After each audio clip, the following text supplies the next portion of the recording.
Buenas noches, Dios les bendiga. Estamos en la clase de Historia del Cristianismo 2. Hoy vamos a estar tratando de cubrir capítulo 47 y capítulo 48. Y si no se logra, pues no se logra. Pero tenemos ahí un poquito de todo. Traté de hacer lo mejor que pude con las diferentes cosas que quería que fuesen cubiertas, pero vamos a ver si el tiempo no nos traiciona y podemos cubrir suficiente de lo que queremos hablar hoy. Así que vamos a estar comenzando con la reforma, y esto que ven aquí, no le hagan caso, porque vamos a estar hablando de la reforma conciliar. La reforma conciliar. ¿Ok? Y habiendo dicho eso, vamos a hacer una oración para entonces comenzar. Padre Santo, Dios de la gloria, te alabamos, Señor. Te exaltamos, te bendecimos, te damos gracias. Te pedimos por los hermanos que están conectados en esta clase de historia del cristianismo.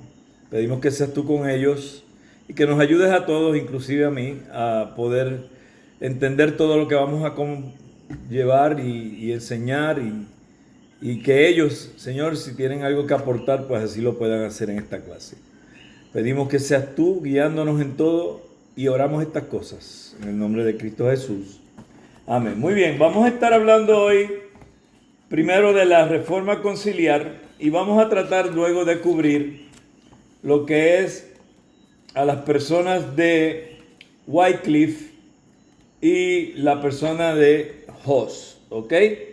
Pero vamos rapidito a movernos con esto de lo que es la reforma conciliar. Tal concilio puede abrogar los privilegios papales y contra él no hay apelación posible. Puede además elegir, rebajar o deponer al papa. Puede hacer nuevas leyes y cancelar las antiguas. Dietrich de Niem. Y aquí nos encontramos en una situación bien particular en la historia de la iglesia, y es que llega un punto donde hay una situación donde hay multiplicidad de papas. Entonces, pues vamos a ver más adelante que habían 3 papas. Y esto estaba causando graves problemas. Imagínense, 3 papas a la vez. Entonces, ¿qué está pasando?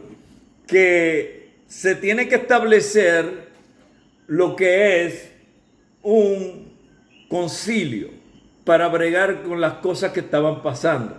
Vamos a leer un poquito y entonces vamos a profundizar acerca de este tema. Durante la era de los gigantes, cuando la iglesia amenazaba dividirse a causa de la controversia arriana, Constantino decidió convocar una asamblea a la que concurrían obispos de todo el imperio. A partir de aquel concilio de Nicea y por varios siglos, cada vez que la iglesia se enfrentaba a una situación semejante, se apelaba al discurso de convocar un concilio universal o ecuménico. Pero durante la era de los altos ideales, el auge del poder papal fue tal que los concilios quedaron supeditados a los papas. Ejemplo de esto fue que hemos visto en el siglo IV, concilio de Letrán, convocado por Inocencio III para aprobar una serie de medidas que él y su curia habían determinado de antemano. Pero ahora, con las tristes experiencias de la cautividad babilónica y del gran cisma de Occidente, comenzó a cobrar fuerza la idea de convocar un concilio cuya función fuera no sencillamente refrendar las acciones papales, sino reformar la iglesia y resolver los problemas que los papas habían creado con sus ambiciones, sus pugnas y su corrupción. Entonces aquí tenemos una situación donde a través de los años hemos visto que el poder papal ha dañado a la iglesia totalmente. Y en vez de ser una persona que está en una posición donde está dando ejemplo bueno de humildad, de santidad, de todo lo que Cristo espera de un siervo de él, la figura papal se había convertido en una especie de élite donde ellos estaban disfrutando de todo lo que era el lujo y la opulencia siendo los papas. Entonces, a causa de esa forma de ellos mirar su cosmovisión cristiana, que para nada iba con la cosmovisión que vemos en la Biblia, entendieron que había que hacer algo los líderes de la iglesia. Y la forma en que ellos entendían que podían tratar de controlar, de cambiar, de hacer alguna axioma, hacer una reforma dentro de la iglesia católica, y que quede claro, no estoy hablando de la reforma protestante, estoy hablando de una reforma interna dentro de la iglesia católica apostólica romana. Se establece esto que es la reforma conciliar. La reforma conciliar. Y hay una teoría detrás de esta reforma conciliar. Aunque los papas y cardenales parecieron prestar oídos sordos por largo tiempo, el hecho en que toda la cristiandad occidental se cansaba de los desmanes de los potentados eclesiásticos y anhelaba una reforma moral de la iglesia, durante el periodo de la cautividad babilónica, o sea, del tiempo en que estaban teniendo control, ¿verdad?, sobre todas esas provincias, las voces de protesta vinieron mayormente de los países que estaban en guerra con Francia.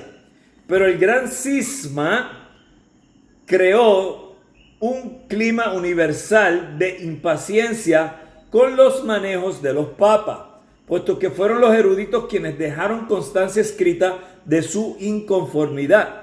Nos vemos obligados a dirigir nuestra atención principalmente hacia esos testimonios, pero al hacer esto no debemos olvidar que para las masas no se trataba solo del escándalo de que hubiera dos papas. Vamos ahorita a ver que son tres que entran en escena, porque de los dos papas que están hablando es del cisma papal que hubo entre los dos papas que están discutiendo que quién era el papa, que era el verdadero papa, sino también y sobre todo la explotación económica que acarreaban la ostentación y la necesidad políticas y militares de los contendientes.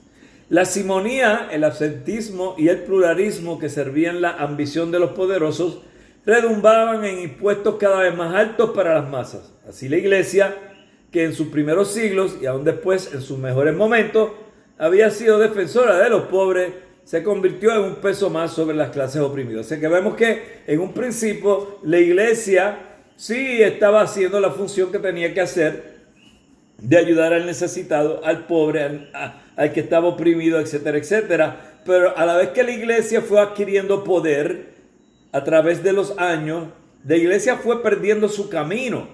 Y entonces esta figura de los papas, que en su comienzo básicamente todos aquellos que eran obispos, escuche lo que digo, todos los que eran obispos, tanto en la iglesia ortodoxa como en la iglesia occidental, en el principio, todos los que eran obispos, que todavía no se había establecido lo que es la iglesia católica apostólica romana, de rito latino, todavía eso no existía. Todos los que eran obispos, de manera cariñosa se les decían papa, pero era como decir papá, como una figura paternal.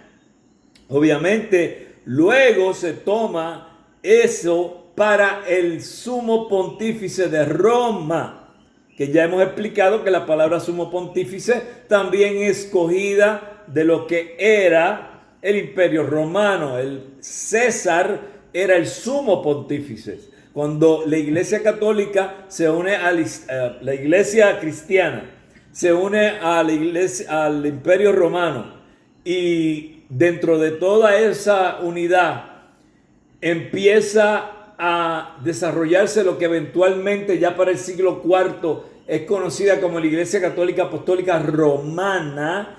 Ahí encontramos entonces que el Papa toma lo que es el título de sumo pontífice de lo que era el emperador de Roma. Y hasta el día de hoy están usando ese título.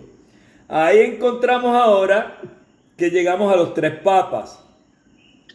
Y esto es bien interesante porque ahorita estábamos hablando fuera de la cámara acerca de las diferentes cosas bastante chocantes que hemos aprendido acerca del papado, y esta es otra de esas cosas que también podemos añadir a ese listado.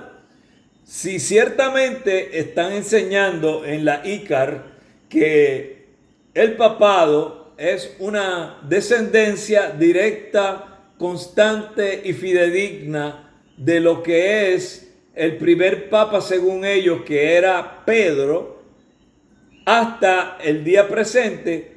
Sin embargo, encontramos situaciones como 2 papas a la vez, un papa que era mujer, un papa que es desterrado, sentado con sus ropas papales, llevado a juicio y vuelto a enterrar, que eso son tradiciones paganas que se metieron dentro de la iglesia, que usaban los líderes y reyes que eran bárbaros y hacían ese tipo de cosas. Y ahora nos encontramos con otra más, de las muchas más que hay, que son 3 papas. Pero el concilio de Pisa, lejos de resolver el cisma, lo complicó, pues ahora había 3 papas y cada cual se consideraba a sí mismo el legítimo sucesor de San Pedro y cabeza de la iglesia. Aunque la mayoría de los estados de Europa occidental aceptaba tanto el concilio de Pisa como el papa electo en el Benito todavía era considerado papa legítimo por toda la península ibérica y por Escocia. Gregorio, por su parte, contaba con el apoyo vacilante de Nápoles y Venecia, y con la ayuda decidida de los Malatesta, que eran dueños de la ciudad de Rimini. Luego, aunque el Papa Pisano era sin lugar a dudas el que gozaba de un reconocimiento más general, los otros 2 eran todavía capaces de seguir sosteniendo sus cortes y sus pretensiones. En lugar de atacar inmediatamente a sus 2 rivales, Alejandro V se dedicó a consolidar su posición, confirmando casi todos los cargos y honores que habían sido conferidos por los papas a quienes el concilio había declarado depuestos.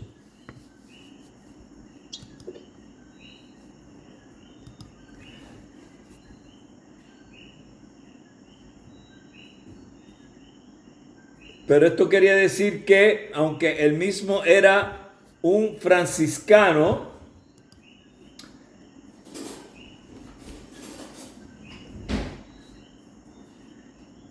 y vida austera y leal defensor de la reforma, esta se vio relegada al segundo plano, puesto que las prebendas por él confirmadas eran precisamente el peor de los males que debían erradicarse. Por lo pronto, su principal intento de reforma consistió en darle más derechos e injerencia a los asuntos eclesiásticos a sus compañeros de orden, puesto que los franciscanos, o sea, la orden de sacerdotes, habían hecho votos de pobreza y todavía muchos de ellos tomaban esos votos con gran seriedad. Alejandro parece haber abrigado la esperanza de que su orden pudiera ser su brazo derecho cuando llegara el momento de dedicarse de pleno a la tarea de reformar la iglesia. Sé que le está contando en que esa apariencia que está dando ese grupo franciscano, que en sus raíces se movía bajo los votos de pobreza y de humildad, le diera a él la ventaja cuando llegara el momento de realmente terminar eligiendo a quién de los 3 iban a terminar siendo el que se iba a mantener como el gran, único y legítimo papa. Así que él está descansando en que eso le iba a ayudar con su tarea de reformar a la iglesia, la cual realmente necesitaba, y podríamos decir que el día de hoy necesita una reforma. La Iglesia Católica ahora, más que nunca, podemos ver que está en necesidad de una reforma.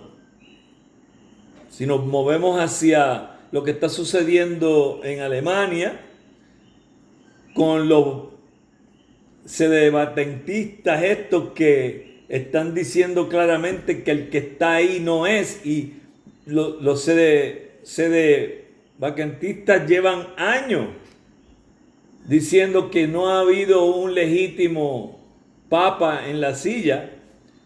Si cierto es que nosotros no creemos en la posición de papa como ellos enseñan esto, porque nosotros estamos claros que los ministerios son para este tiempo evangelistas, pastores y maestros, y para el tiempo apostólico, apóstoles, profetas, evangelistas, pastores y maestros. Papa, ni cardenales, ni arzobispos, ninguna de esas cosas están en la Biblia ni existen. Pero si cierto es que están mal y que están enseñando cosas erróneas, también es cierto que aunque no nos guste, y muchos de nosotros podríamos decir que no lo son, la Iglesia Católica Apostólica sí es una rama del cristianismo, aunque está errada. Pero tenemos otras iglesias evangélicas que son de las ramas del cristianismo y están erradas también. Así que eso no ha de sorprendernos, ¿verdad? Eso es así. Ok, pero en todo caso lo cierto es que Alejandro solo logró enemistarse con el resto del clero, para quienes los mendicantes eran un estorbo, y que nada se había hecho contra los males que aquejaban a la iglesia cuando el Papa murió poco más de 10 meses después de ser electo. O sea que realmente no logró hacer nada, y muchos veían que esas posiciones de pobreza y votos de pobreza y prácticamente como mendigos no ayudaban en nada a los problemas que tenía internamente la ICAR.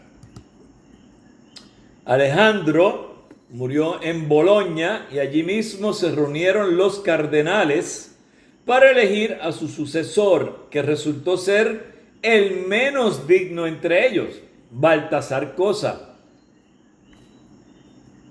Las cosas, cuando tú piensas, quizá pues ahora eligen un papa que va a arreglar la situación. No, de todos los que habían, escogen el peor de ellos. Este hombre, quien había comenzado su carrera como pirata y era a la sazón dueño, más que dueño, tirano de Bolonia. O sea que este tipo era un opresor de las masas de ese lugar. Y habían diversas versiones acerca de lo que sucedió en el cónclave. Ya ustedes saben que yo les explico a ustedes que el cónclave es donde todos los cardenales se encierran para tomar la decisión, votando allí quién va a ser el próximo papa. Y ya se estaba hablando de que dentro del cónclave habían versiones diferentes de lo que estaba sucediendo allí, y no porque fuese bueno. Entonces no cabe duda de que el hecho de estar reunidos en Bolonia, que era el lugar donde este hombre, Baltasar Cosa, tenía control absoluto de esa ciudad de Bolonia, y allí es donde se lleva a cabo el cónclave, tiene un gran peso en la decisión que toman estos cardenales. Y se cuenta que Cosa, hablando de Baltasar, rechazó altaneramente a todos los candidatos. O sea que él, como él ya de por sí tenía ínfula de grandeza, tenía control de ese lugar allí, todos los que fueron recomendados dentro del cónclave, él decía que no a todos. Y lo hacía con altivez y altaneramente. Y que por fin tomó la estola papal, que era lo que él quería. Baltasar quería ser el papa. Y terminó siendo electo el papa. Así que podemos ver cómo la corrupción continúa dentro de la Iglesia Católica Apostólica Romana. Se colocó la estola sobre sus hombros y declaró: yo soy el Papa.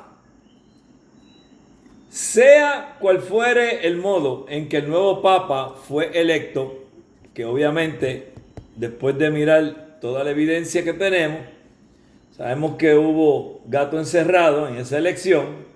El hecho es que tomó el nombre de Juan 23 y que pronto trató de llenar sus arcas. Recuerden que este hombre era pirata. ¿Ok? Entonces, ¿qué es lo primero que hace? Empezar a llenar sus arcas mediante una guerra contra Ladislao de Nápoles, de la que esperaba obtener un rico botín. Pero las cosas no le salieron como Juan esperaba, y pronto se vio solo y amenazado por los napolitanos que estaban a punto de tomar la ciudad. Acuérdense que esto está pasando en Italia, ¿ok? Él toma el nombre de Juan 23, pero su nombre de pila es Baltasar Cosa, ¿ok? ¿Qué cosa? Fácil de aprender, que era Baltasar Cosa, ¿verdad? Es una cosa fácil de aprender. A la postre el concilio exigió la renuncia de Juan 23. Este pareció acceder, pero tan pronto como se le presentó la oportunidad, se disfrazó de lacayo y patitas, ¿pa' qué te quiero? Y huyó de Constanza. Durante más de 2 meses, el antes poderoso papa anduvo fugitivo.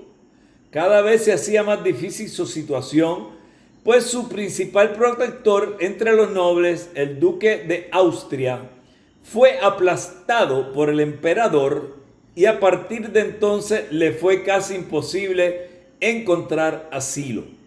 Cuando por fin fue apresado y llevado de vuelta a Constanza, estaba abatido y dispuesto a renunciar. Sin más tardanza, el concilio aceptó su renuncia y lo condenó a pasar el resto de sus días prisionero por temor a que volviese a reclamar la tiara, o sea, el trono, la corona papal. Ahora, ese es uno, pero acuérdense que habían 3. Hay 3 que están diciendo: yo soy el papa. Así que todavía quedan 2 papas. El 4 de julio, poco después de la abdicación de Juan 23, Gregorio XII siguió su ejemplo.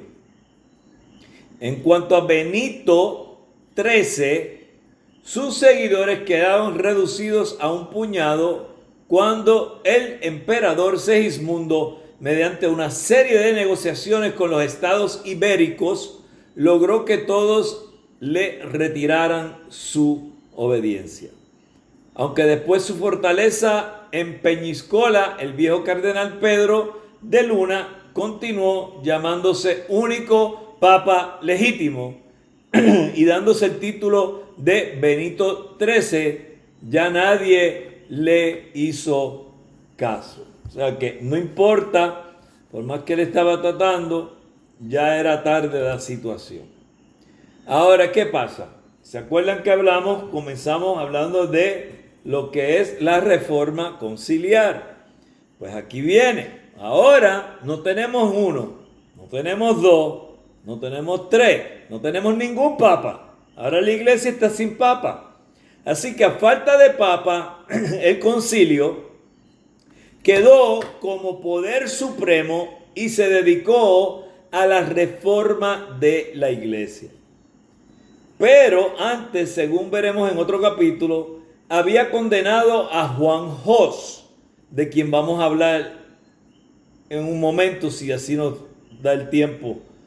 Y muchos de los presentes creían que esa decisión era un paso necesario en la tarea de librar a la iglesia de toda mácula de herejía o corrupción. Pero todavía faltaba dar pasos concretos para erradicar males tales como la simonía, el pluralismo y el absentismo.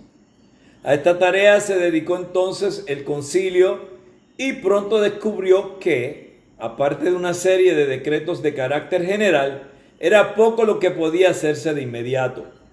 Por tanto, la asamblea se contentó con promulgar una serie de medidas contra los abusos de la época y se dedicó a otras dos tareas que aún quedaban pendientes. La primera era la elección de un nuevo papa.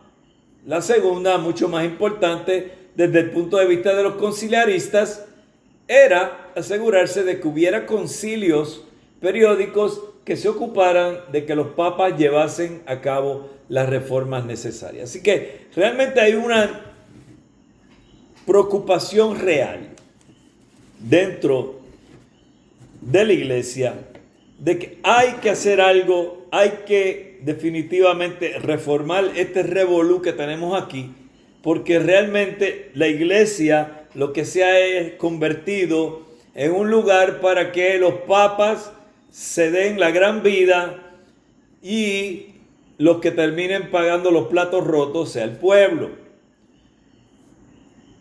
Tienen que elegir un papa, pero el sentimiento de que hay que hacer una reforma en la iglesia está en los líderes que están en la iglesia.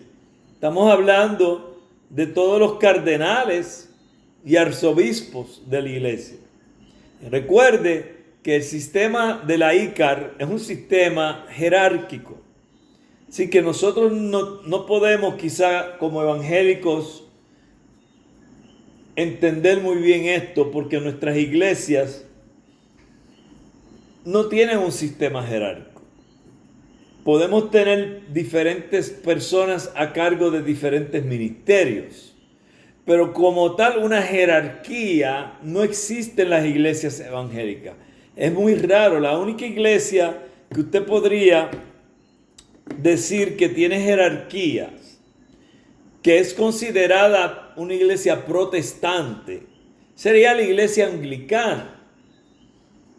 Cuando miramos a la iglesia anglicana, encontramos que la iglesia anglicana, que es la iglesia de Inglaterra, mantuvo muchas de las cosas de la iglesia católica apostólica romana.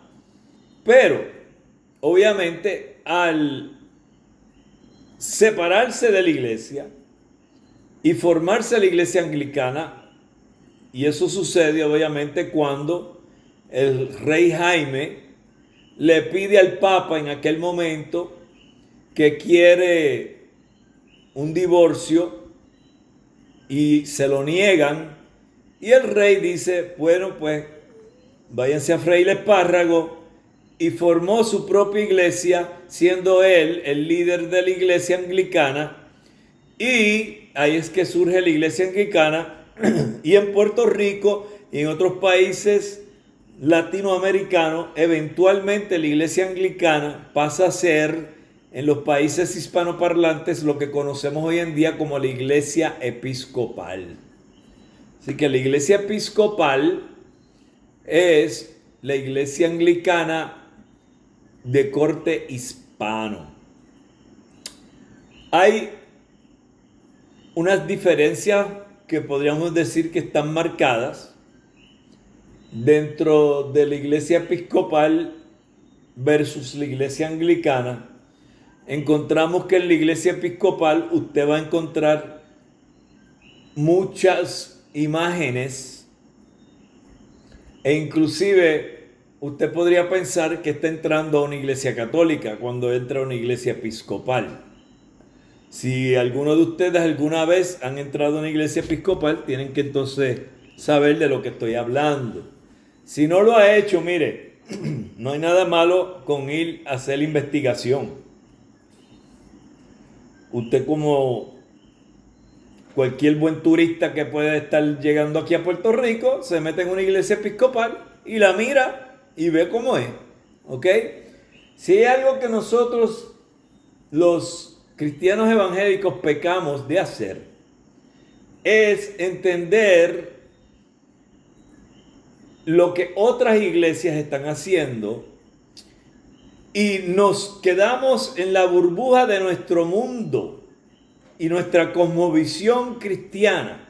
Entonces, si yo te dijera a ti, por ejemplo, que ahora mismo cualquiera de ustedes ahora cogiera y dijera, yo soy pentecostal, no sé si hay alguien pentecostal aquí, no lo sé, pero vamos a decir que hay alguien que es pentecostal, y yo te digo, vamos a darnos un viajecito y vamos a ir a África, porque yo quiero ir allá a llevarte a una iglesia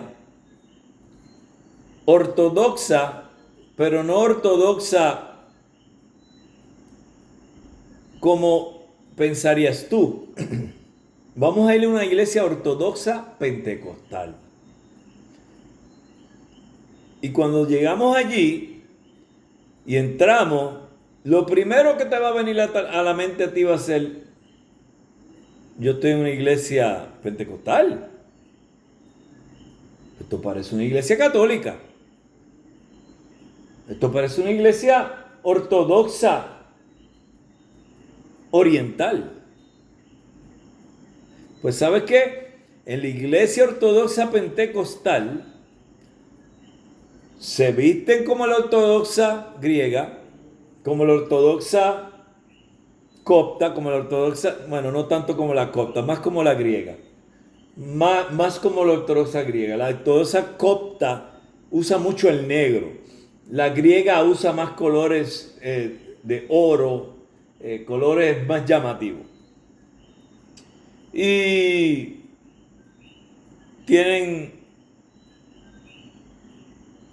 son iconoclastas, tienen cuadros por toda la iglesia de todos los santos que han existido a través de la historia, contando la historia de esos santos. Pero cuando tú entras a lo que es el mensaje, es un mensaje evangélico, y ellos hablan en lengua, hacen todo lo que tú ves en una iglesia pentecostal. Sin embargo, no es la iglesia pentecostal que tú conoces. Y son protestantes, son evangélicos. Entonces nosotros tenemos que aprender que porque alguien sea diferente en la expresión, no quiere decir que esté mal. Nosotros hemos sido enseñados estilo americano. Recuerde que cuando llegaron aquí las iglesias evangélicas, de donde vinieron fue de Estados Unidos. Entonces nosotros hemos aprendido a ser cristianos desde la cosmovisión americana. Porque antes de ellos, la única iglesia que había era la católica apostólica romana, porque fue por Colón y su descubrimiento de las Américas que recibimos el catolicismo. Así que digo todo esto porque ustedes deben de, cuando están estudiando esta historia del cristianismo, entender que tenemos que tener la mente no abierta a herejías y falsas enseñanzas, que Dios reprenda eso, pero tenemos que estar abiertos al entendimiento de que hay personas que son tan evangélicos como nosotros, tan bíblicos como nosotros, pero la forma en que ellos llevan a cabo su culto es diferente. Entonces, tenemos que tener eso claro. Ahora, cuando hablamos de la ICAR, lamentablemente, no podemos decir lo mismo porque en la ICAR están haciendo cosas que son claramente antibíblicas. Entonces no es lo mismo yo vestirme con unas ropas tradicionales ortodoxas y llevar a cabo un culto evangélico que yo vestirme como se visten los de la Iglesia Católica y en vez de llevar un culto evangélico estoy llevando una misa mezclada con idolatría y paganismo. Ya ahí tenemos un serio problema, ¿verdad? Muy bien. Cansados de un concilio que había durado 3 años, los miembros de la asamblea decidieron que en lugar de insistir de inmediato en la reforma, sencillamente garantizarían que el movimiento conciliar pudiera continuar y después elegirían un nuevo papa. De la continuación del movimiento trataron de asegurarse mediante el decreto de Frankens, que ordenaba que volviera a haber asambleas conciliares en el 1423-1430 y que cada 10 años a partir de entonces hecho esto entre los cardenales presentes y una comisión del concilio eligieron un nuevo papa que tomó el nombre de Martín V. El gran cisma de Occidente había terminado. O sea que primero tuvimos el gran cisma original del cual hablamos ya, de la ortodoxa y la iglesia occidental, y ahora este cisma de Occidente era por la multiplicidad de papas. Entonces cuando veamos, si es que viene en el examen, no sabemos todavía, que se habla del gran cisma de Occidente, estamos hablando del cisma por causa de la multiplicidad papal, muchos papas.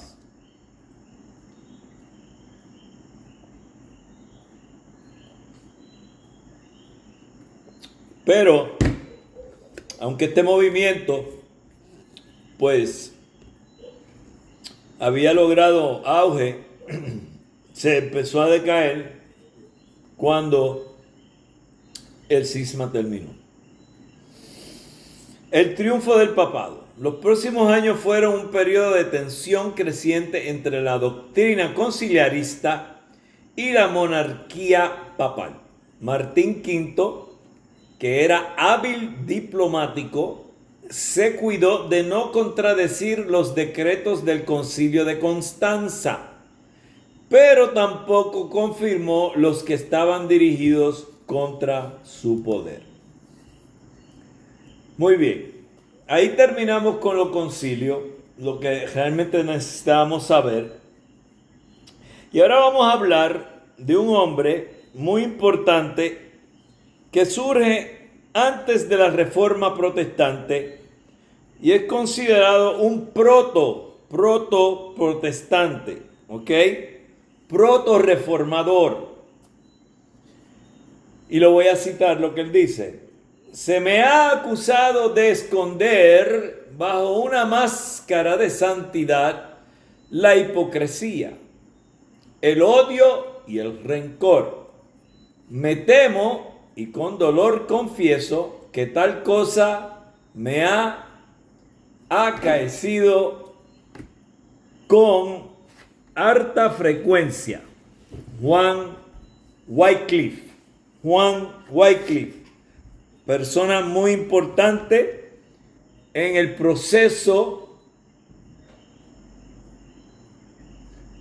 proto-reformador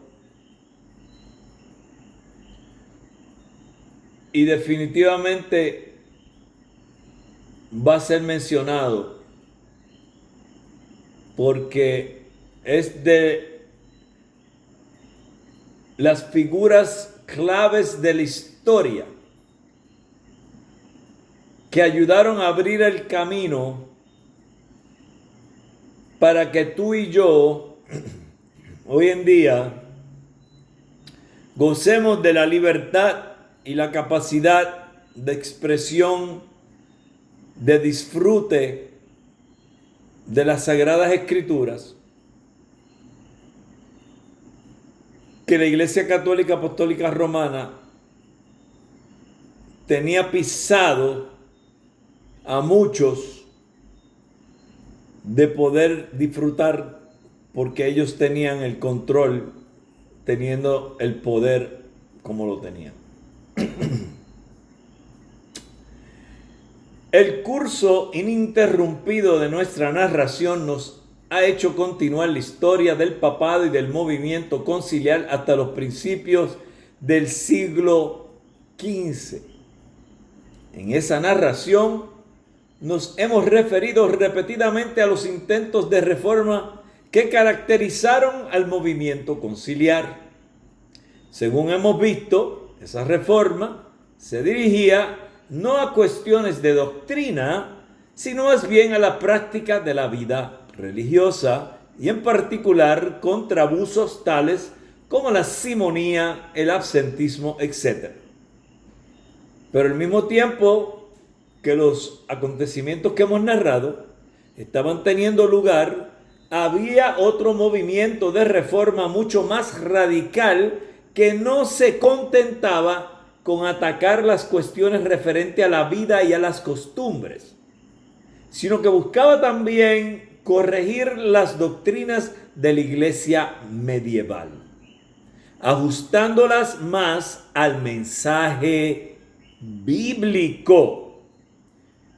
Y de los muchos que siguieron este camino, los más destacados de los más destacados fue Juan Wycliffe y Juan Hus.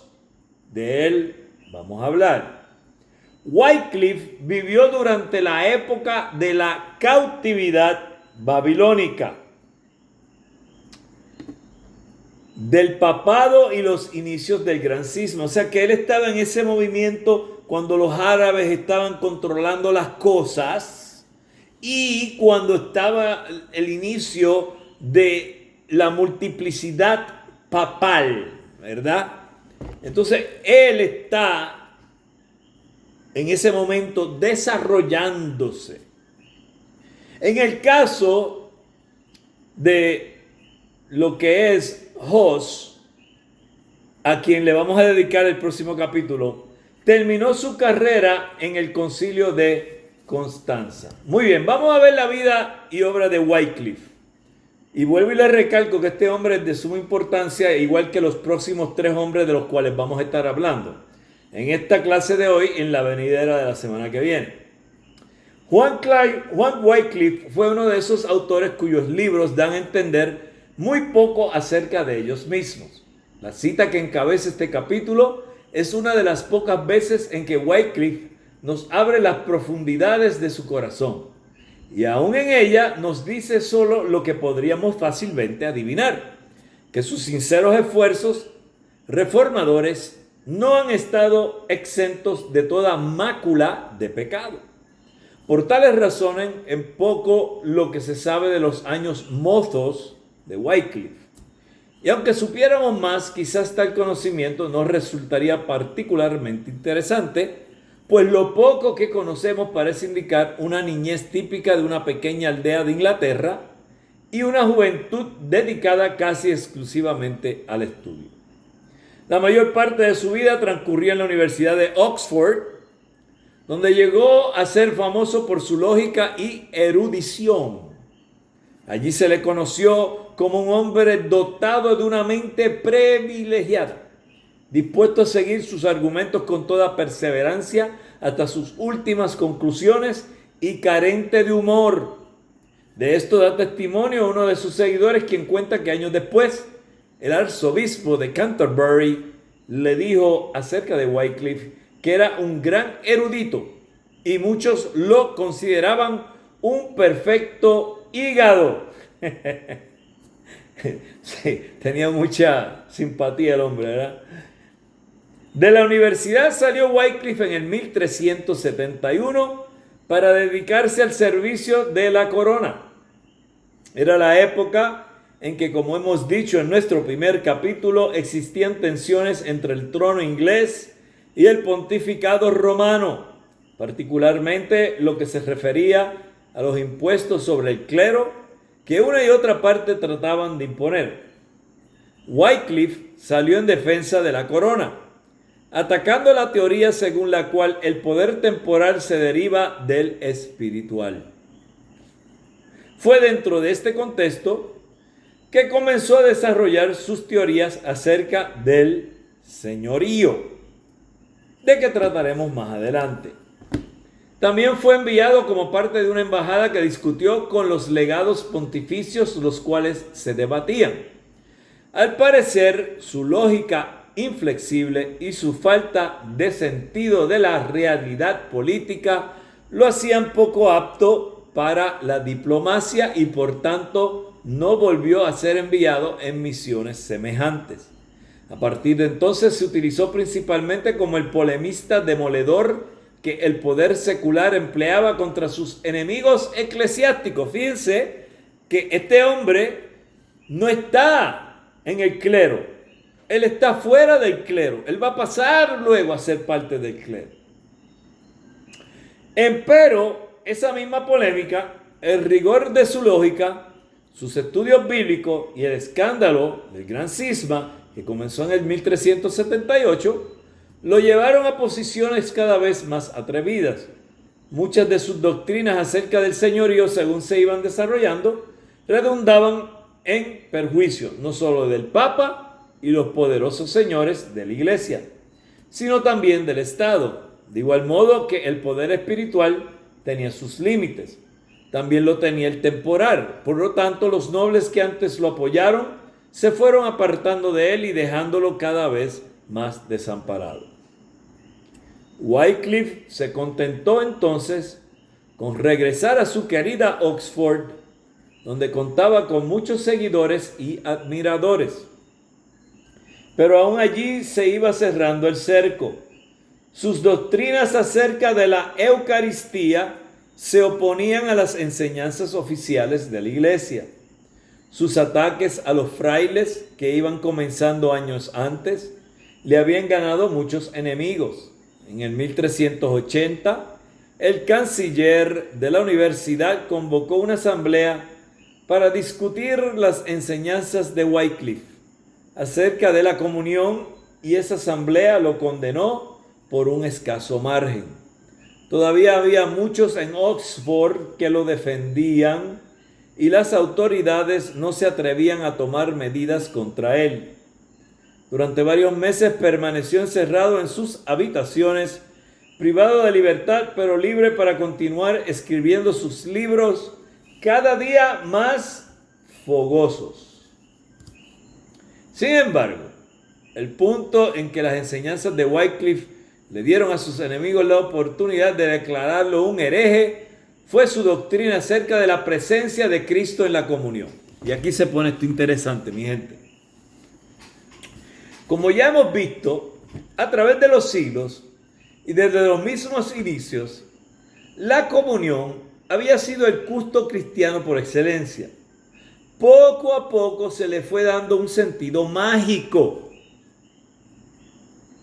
Escuchen, que no tenía al principio. O sea, que la Eucaristía, la cena, y luego yo les voy a hablar un poquito acerca de la historia de la palabra Eucaristía, porque es un poquito largo, para que usted entienda que la palabra Eucaristía no es mala. Lo que pasa es que volvemos a lo mismo. La Iglesia Católica Apostólica Romana se adueña de unas expresiones, las hace suyas, las convierte malas para los que somos evangélicos y por ende no las usamos. Y en vez de llamarle Eucaristía, nosotros le llamamos Cena del Señor o Santa Cena. Pero es por la misma culpa de la mala utilización del término por la ICA. Pero luego hablaremos de eso. Continuamos con Wycliffe. Entonces, como ya hemos visto, a través de los siglos y desde los mismos inicios, la comunión había sido el culto cristiano por excelencia. Poco a poco se fue dando un sentido mágico que no tenía al principio. En la piedad popular, surgió la idea de que el pan y el vino se convertían literalmente en el cuerpo y la sangre de Cristo. Esta fue una de las controversias que narramos al tratar acerca de la época carolingia. En aquella época las supersticiones populares fueron rechazadas por los mejores eruditos, pero a pesar de ello continuaron propagándose y en el siglo XIII, siglo X,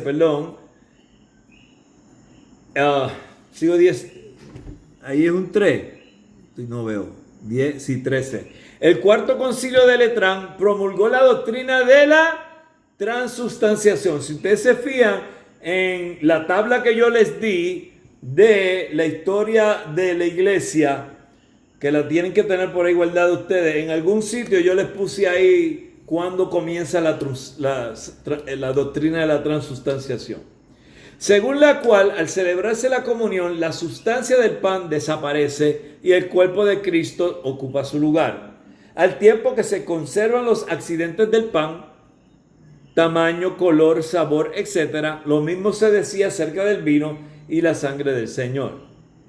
Wycliffe rechazó esa doctrina, y con razón, obviamente.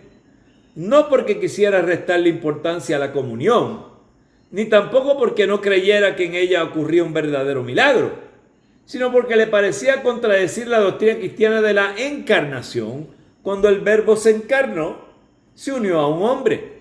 Esa unión no destruyó la humanidad de Jesucristo. Afirmar lo contrario sería caer en el docetismo. Y ustedes saben bien que el docetismo enseñaba que no había una doble naturaleza, que no había una naturaleza humana y una naturaleza divina. De igual modo, lo que sucede en la comunión es que el cuerpo de Cristo se une al pan sin que éste deje las doctrinas de lolardismo, y en la lista esa que yo les di aparecen los lolardos, ¿ok? De hecho, no sé si está aquí, creo que sí, no recuerdo, pero Wycliffe en cierta forma se une a los lolardos. Las doctrinas del lolardismo eran claras, tajantes y revolucionarias. La Biblia debía ponerse a disposición del pueblo en el idioma vernáculo. O sea que tenía que ser en el idioma que se pudiera entender. Las distinciones entre el clero y el laicado, y estamos ahora con los lolardos, y acuérdense que Wycliffe, por eso les dije que creo que en algún momento aquí se menciona, no recuerdo, pero creo que sí, que se menciona que Wycliffe se hace lolardo antes de que lo maten.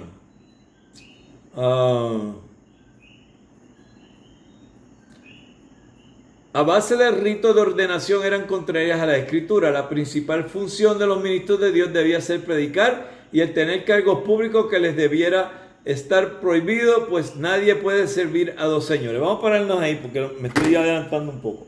Ok, en esto de la transustanciación, tenemos que entender que todo comienza como una forma de llevar la cena del Señor a otro nivel, a un nivel místico, que podríamos decir que casi mágico, como dice el libro. Y el problema con eso es que para Wycliffe no hacía ningún sentido, porque Jesucristo ya se había encarnado siendo Dios. Y cuando Él está dando la última cena, que se reúne con los apóstoles en el aposento alto, encontramos que allí el Señor dice: este es mi cuerpo que es partido por vosotros.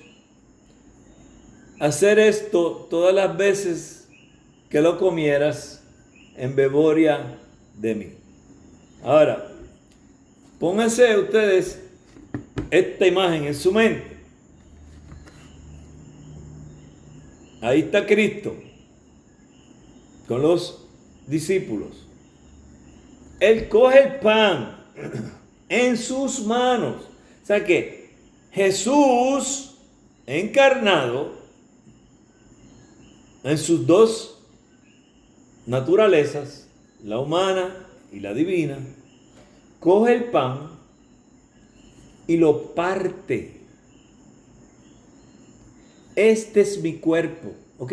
Él tiene el pan en sus manos. O sea, él no puede aguantar su cuerpo en sus manos porque él está en su cuerpo. O sea que lógicamente no hace ningún sentido en que haya místicamente o mágicamente una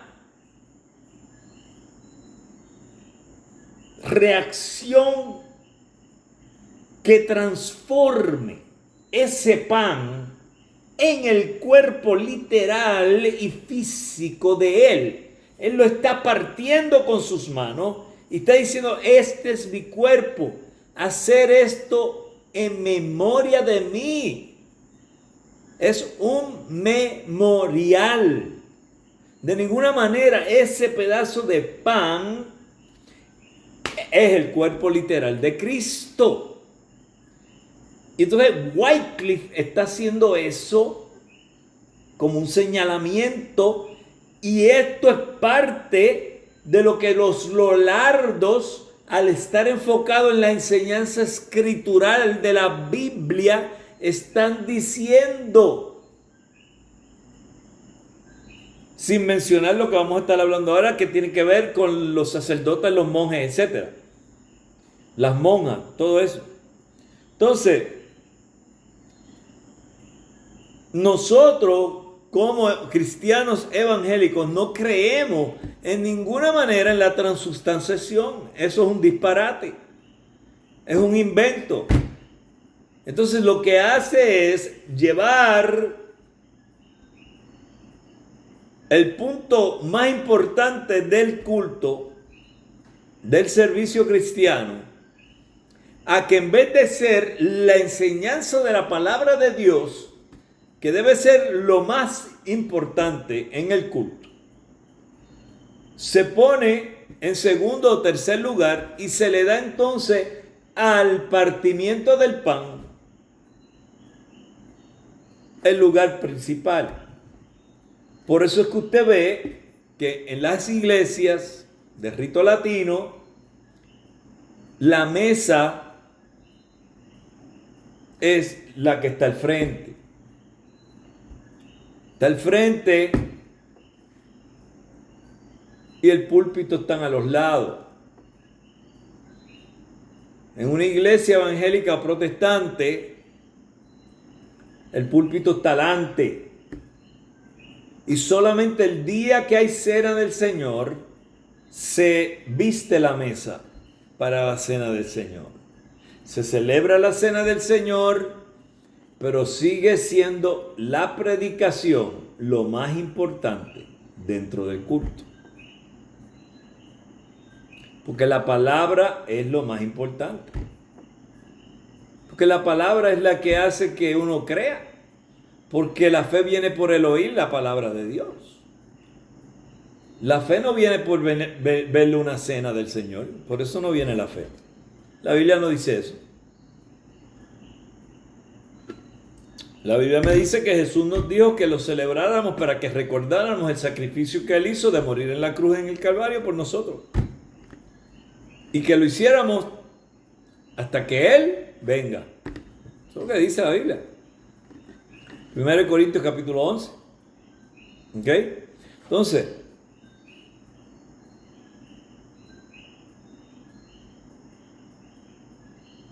fíjense la hipocresía que hay en todo esto, que desde el siglo XII, la ICAR deja de darle el vino al pueblo. Desde el siglo XII. Estamos en el siglo XXI.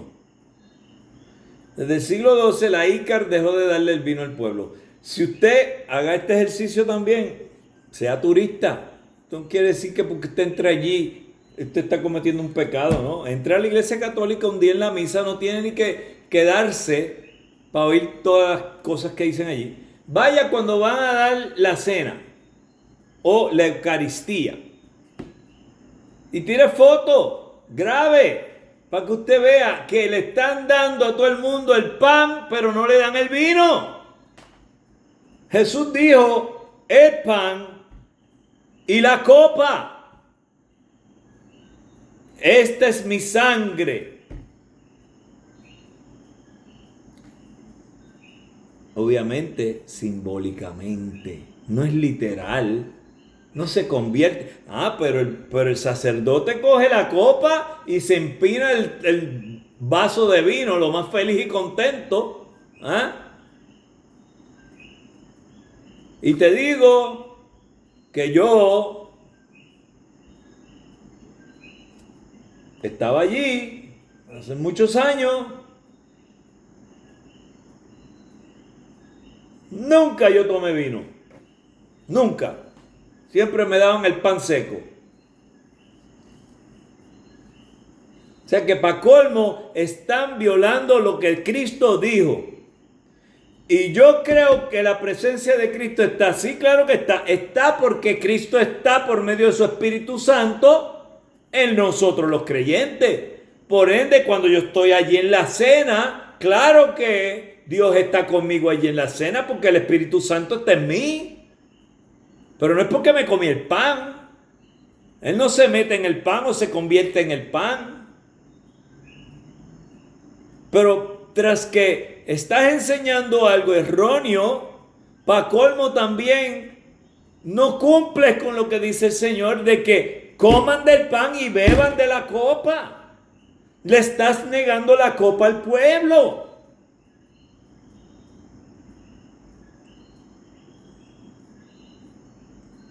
Y han cambiado todo, porque antes la misa era tridentina.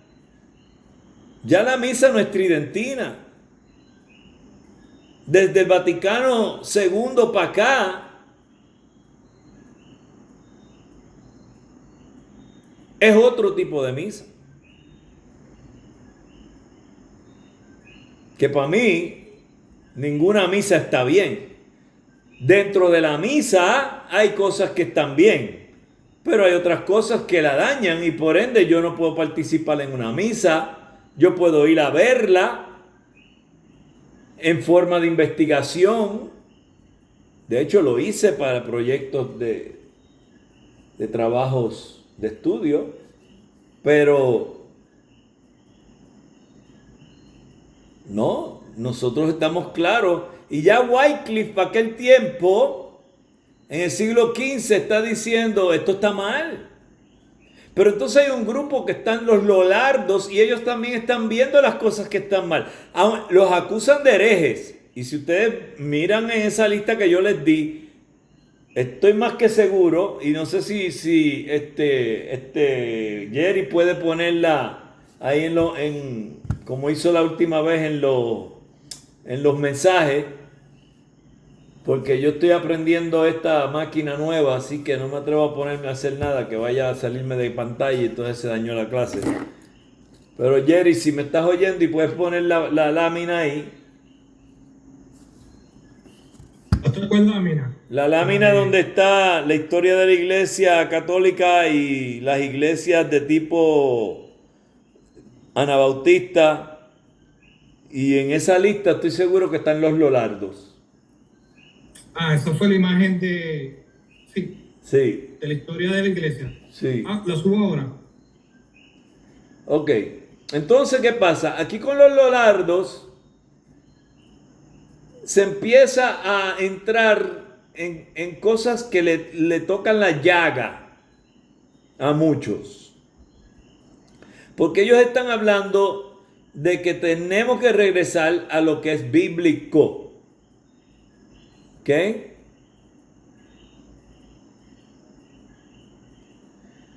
El celibato de los sacerdotes, monjes y monjas. Ok, vamos a ver aquí el chat.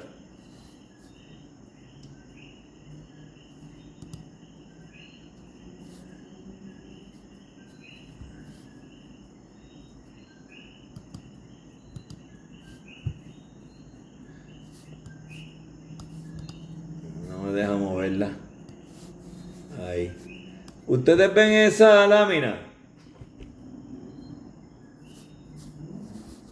¿La ven? ¿Se ve la lámina? No, Yo no veo nada. ¿No se ve? No. No. Ok.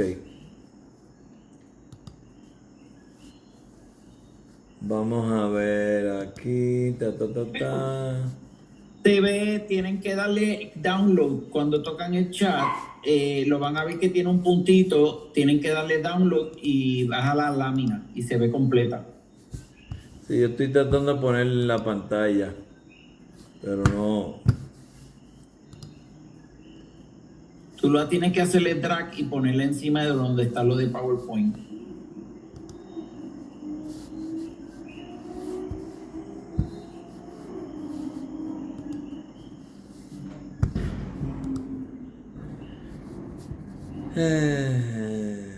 Qué malo es no saber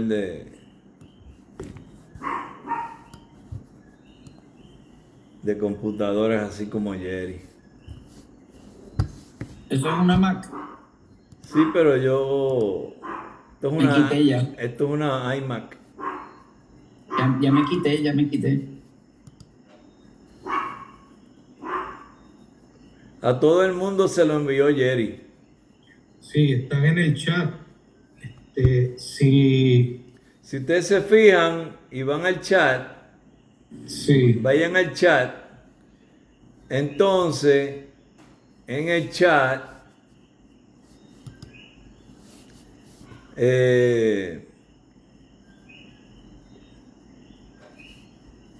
Pastor, en en el chat. en la sí, línea sí, roja sí. dice Lolardos Wyclifistas. Lo pueden ver ahí. A ver si esto me deja darle. Si me dejara guardarla, vamos a ver, déjame darle download aquí. ¿Cómo se llama esto? Lámina. Historia de la iglesia, pastor. Historia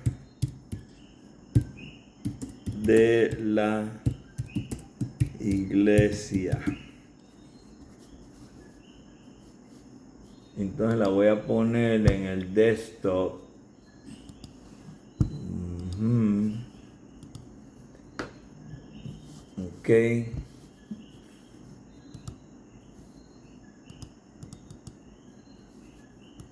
Entonces le voy a dar New Share. Y ahora va a salir. Ahí la ven, Sí, mi gente. pastor, se ve. Sí. Ok. Ok. Puede usar la lupa que tiene la misma aplicación arriba para acercarlo a la sucesión de iglesias de tipo bautista. Arriba hay una lupa. En el toolbar arriba.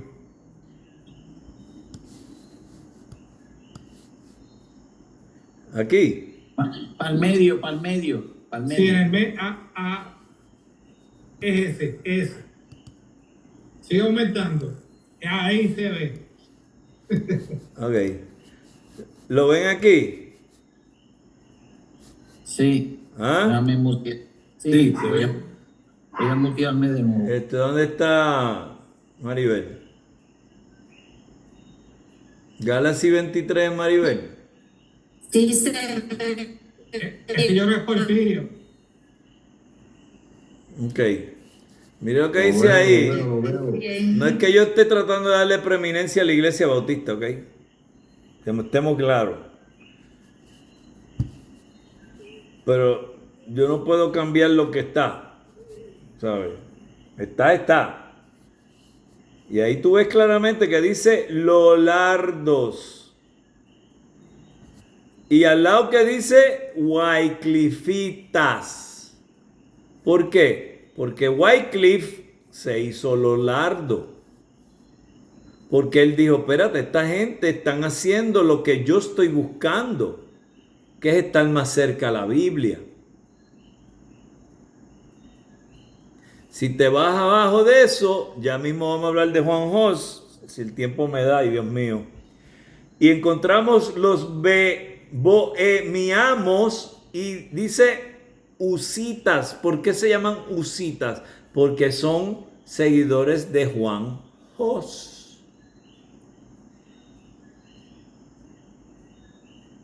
¿Están conmigo? ¿Ok? All right. Vamos a ver por aquí cómo yo cambio esto ahora para darle share otra vez a la stop share. Vamos a dejar aquí. Dejamos aquí. Entonces vamos a coger aquí.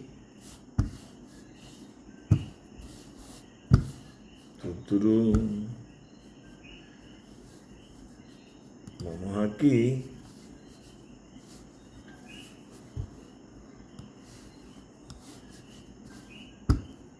Share screen. Y ahora vuelvo acá. Estoy hecho un titán. Estoy hecho un titán, Jeffrey. Ah, Jerry. ¿Viste, papá? De aquí a un mes voy a ser incontrolable con esta máquina. Incontrolable. La voy a tener bajo mi dominio total. Ok. Me quedé con las monjas y los monjes. Era una abominación que producía inmoralidad, aberraciones sexuales, aborto e infanticidio. El culto a las imágenes, las peregrinaciones. ¿Se acuerdan que hablamos de eso? Salió en el examen. Las oraciones por los muertos. Por eso es que yo nunca podré ser católico apostólico romano.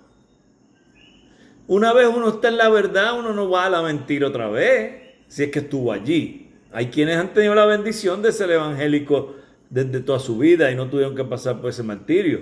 Y la doctrina de la transubstanciación, ahí está lo que estaba hablando Wycliffe. Los Lollardos estaban en contra de esto. Eran pura magia y superstición. Más tarde, según el movimiento se fue apartando de sus raíces académicas y había en él menos personas capaces de orientarlo mediante sus estudios bíblicos y teológicos, comenzaron a aparecer dentro de él grupos cuyas teorías eran cada vez más extrañas. Y ahí es que empezó el problema. ¿Ok? A pesar de que se les perseguía constantemente, ¿quién los perseguía? La ICAR los perseguía. Los Lollardos nunca llegaron a extinguirse.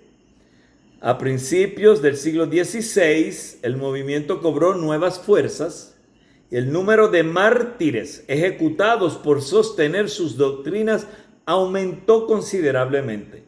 A la postre, el remanente Lollardo que debe haber sido, y por alguna razón no puse el final de eso, pero debió haber sido mucho más amplio, pasó a dejar de existir, pero entonces entra el grupo de los jesuitas. Y ahora vamos a hablar de este señor en el capítulo 49, que también es un proto-reformador, ¿ok? Juan Hus. Y dice Juan Hus: por tanto, escuchen, ¿por qué nosotros terminamos creyendo lo que creemos hoy en día? Gracias a estos hombres que tuvieron los pantalones de pararse ante el poderío de Roma. Por tanto, ni el Papa es la cabeza, ni los cardenales son todo el cuerpo de la Iglesia Santa, Católica y Universal. ¿Por qué? Porque la Iglesia Católica Universal es la Iglesia en su totalidad. No es la Iglesia Católica Apostólica Romana. Porque la iglesia verdadera de Cristo solamente tiene una cabeza, y dice Juan Hus, porque únicamente Cristo es la cabeza. y sus predestinados son el cuerpo, y cada uno es miembro de ese cuerpo. Juan Hus dice esto. Mientras Wycliffe se enfrentaba a las autoridades eclesiásticas en Inglaterra, en la lejana Bohemia se estaba gestando un movimiento reformador muy semejante al que él propugnaba. Bohemia, en lo que después fue Checoslovaquia, estaba estrechamente unida al Imperio Alemán. De hecho, en el 1346, el emperador Carlos IV había heredado el trono de Bohemia y a partir de entonces las relaciones entre ambos países habían sido muy estrechas. En Bohemia, al igual que en el resto de Europa, se hacía necesaria una reforma eclesiástica, pues la simonía, el boato de los prelados y la corrupción moral eran comunes. Se calcula que aproximadamente la mitad del territorio nacional estaba en manos de eclesiásticas, mientras la corona poseía una sexta parte. Por tanto, no ha de sorprendernos el que muchos reyes bohemios trataran de limitar el poder de la jerarquía eclesiástica y que por esa razón apoyaran el movimiento de reforma. Pero también es cierto que varios de esos reyes fueron reformadores sinceros cuyas acciones fueron movidas por un genuino deseo de corregir los abusos que existían en la iglesia. Vida y obra de Juan Hus.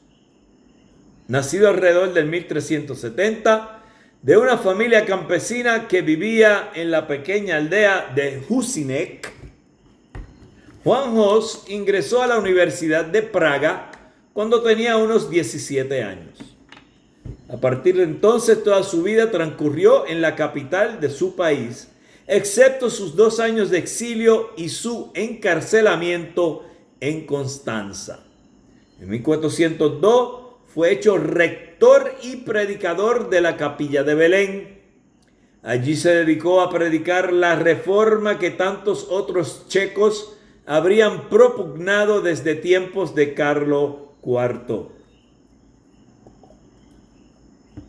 Su elocuencia y ardor eran tales que pronto aquella capilla se volvió el centro del movimiento reformador. Wenceslao y su esposa Sofía lo tomaron por confesor y le prestaron su apoyo. Algunos de los miembros más destacados de la jerarquía comenzaron a mirarlo con recelo, pero buena parte del pueblo y de la nobleza parecía seguirlo. Y el apoyo de los reyes era todavía suficientemente importante para que los prelados no se atrevieran a tomar medidas contra el fogoso predicador. Como tenía los reyes a favor de él, todavía nadie se atrevía a meterle mano al hombre. Y lo estaban dejando quieto. En el mismo año pasó a ocupar el púlpito de Belén. No estamos hablando de Belén allá en Jerusalén, ¿ok? Estamos hablando en Checoslovaquia. Hus fue hecho rector de la universidad. Por tanto, se encontraba en óptima posición para impulsar la reforma. Al mismo tiempo que predicaba contra los abusos que existían en la iglesia, Hus continuaba sosteniendo las doctrinas generalmente aceptadas. Y ni aun sus peores enemigos se atrevían a impugnar su vida o su ortodoxia. A diferencia de Wycliffe, Juan Hus era un hombre en extremo afable, tipo chévere, buena gente, caía bien, y grande el apoyo popular con que contaba. Wycliffe pues tenía buenas intenciones, estaba haciendo lo correcto, pero una persona que su personalidad seca pues tampoco ayudaba mucho. El conflicto surgió en los círculos universitarios, cuando no.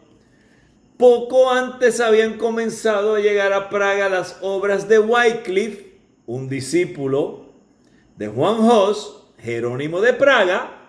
Pasó algún tiempo en Inglaterra y trajo consigo algunas de las obras más radicales del reformador inglés. O sea que trajo, este señor Jerónimo de Praga, trajo de allá las obras de Wycliffe, porque estuvo allá en Inglaterra. Y trajo las más importantes de esas obras. Y entonces parece que Hus empezó a leer las obras de Wycliffe con mucho interés y entusiasmo. Se trataba de alguien cuyas preocupaciones eran muy semejantes a las de él. Pero lo cierto es que Hus nunca se hizo wyclifita. Los intereses del inglés no eran los del bohemio, quien no se procuraba tanto por las cuestiones doctrinales como por la reforma práctica de la iglesia. En particular, nunca estuvo de acuerdo con lo que Wycliffe había dicho acerca de la presencia de Cristo en la comunión, sino que ésta al fin continuó sosteniendo una posición muy semejante a la que era común en su tiempo, la transubstanciación. Obviamente, estaba errado en esa área. Empero, en la universidad se discutían las obras de Wycliffe. Los alemanes se oponían a ellas por una multitud de razones, pero sobre todo porque en lo que se refería a la cuestión de las ideas universales que hemos discutido anteriormente, Wycliffe era realista y los alemanes seguían las corrientes nominalistas del momento. Los alemanes trataban a los checos como un puñado de bárbaros, anticuados que no estaban al día en cuestiones filosóficas y teológicas, y por ello no seguían el nominalismo que estaba de moda. Ahora, las obras de Wycliffe venían a prestarles apoyo a los bohemios, mostrando que en la prestigiosísima Universidad de Oxford, un famoso maestro había sostenido el realismo, y esto en fecha relativamente reciente. Y terminamos con esta lámina y wow, estamos bien a tiempo. La Biblia, y que un papa que no se ajuste a ella no ha de ser obedecido. Fíjate qué posición más tajante, clara, precisa, concisa en referencia al papado. Si no se ajusta a la Biblia, no lo deben obedecer. Pero aún así, esto era con ligeras diferencias lo mismo que había dicho Guillermo de Ockham al declarar que ni el Papa ni el Concilio, sino solo las Escrituras, son infalibles. Otro incidente vino a enconar la cuestión aún más. Con Juan XXIII, el Papa Pisano estaba en guerra con Ladislao de Nápoles. En esa contienda, su única esperanza de victoria estaba en lograr el apoyo tanto militar como económico del resto de la cristiandad latina.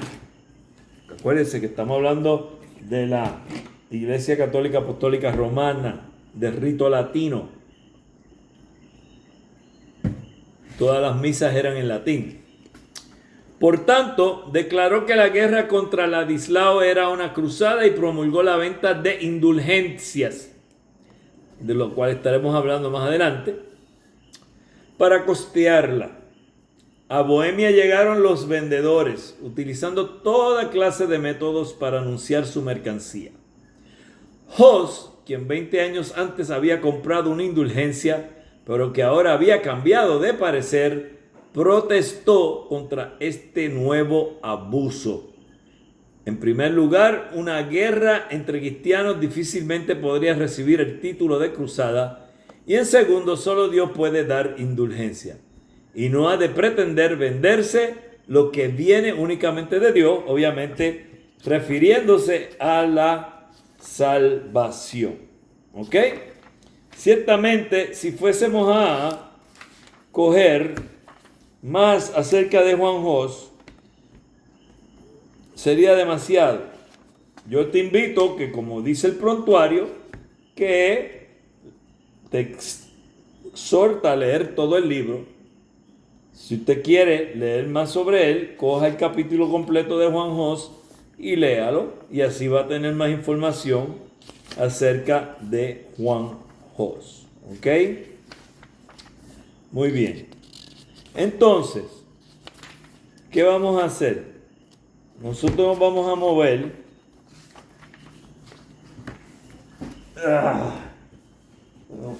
Tengo que venir acá ahora.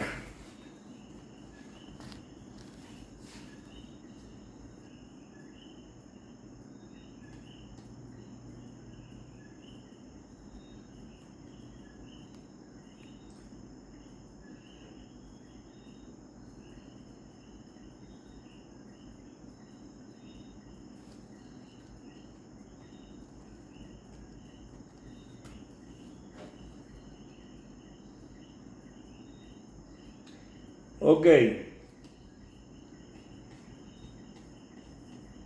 Vamos a...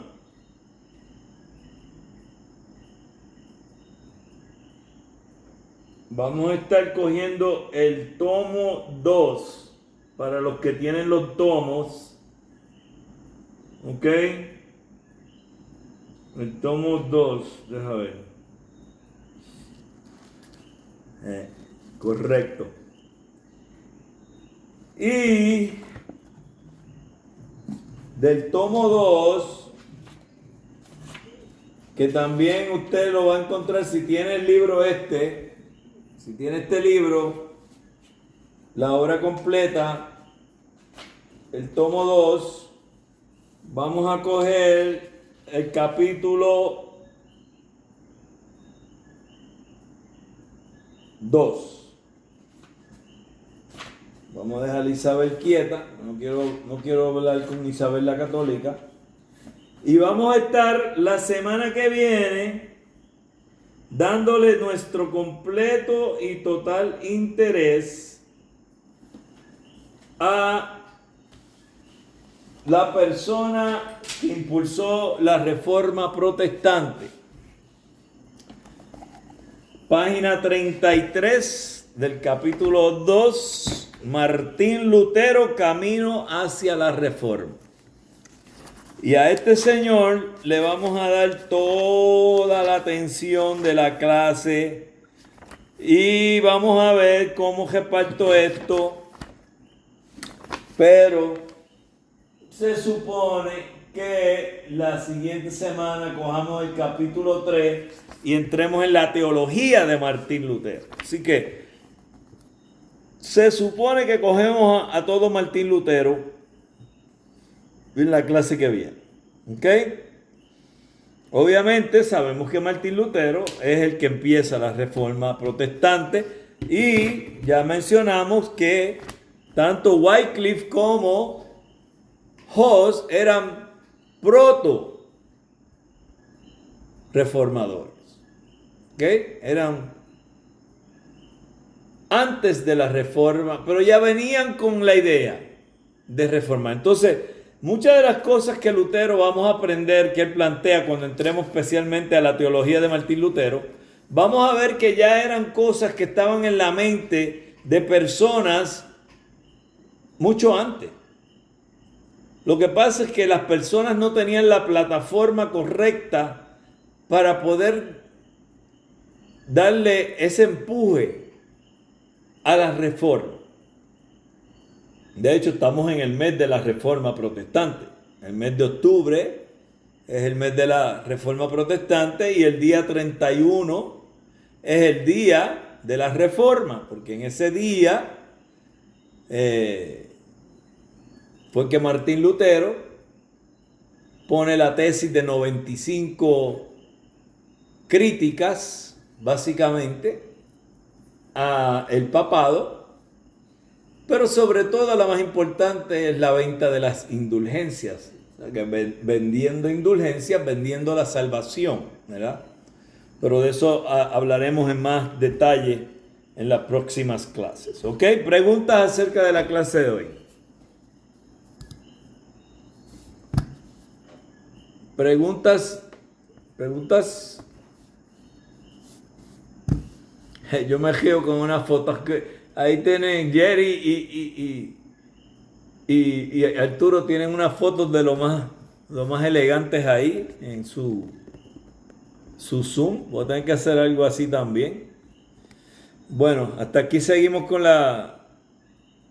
terminamos la grabación. Seguimos con los estudiantes fuera de cámara. Todos los que vean esto, que Dios los bendiga.